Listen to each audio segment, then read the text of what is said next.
Sa isang liblib na baryo sa Antique, may isang matandang babae na ang tawag ng lahat ay si Aling Sabel.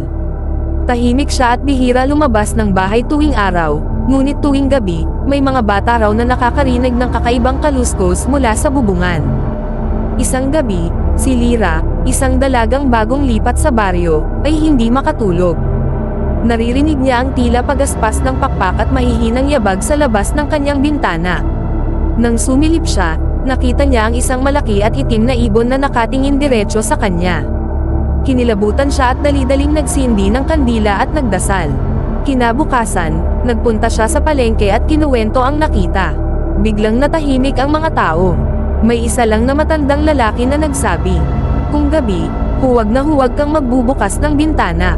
Ang mga nilalang na iyon ay naghahanap ng mahina at nag-iisa. Dumating ang ikatlong gabi. Habang mahimbing na natutulog si Lyra, bigla siyang nagising sa tunog ng mahabang dila na kumakaluskos sa bubong.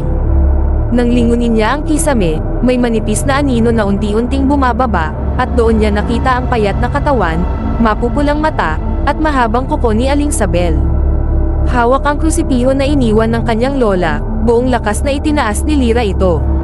Napasigaw ang nilalang at mabilis na naglaho, iniwan ang isang amoy ng bulok na karne. Kinabukasan, nagbalik sa pagiging ordinaryong matanda si Aling Sabel, ngunit mula noon, hindi na siya muling nakita sa baryo. Ang mga tao'y naniniwala, pinaalis na siya ng krusipiho, ngunit sa bawat malamig at tahimik na gabi, may ilan pa ring nakakarinig ng pagaspas ng pakpak sa dilim.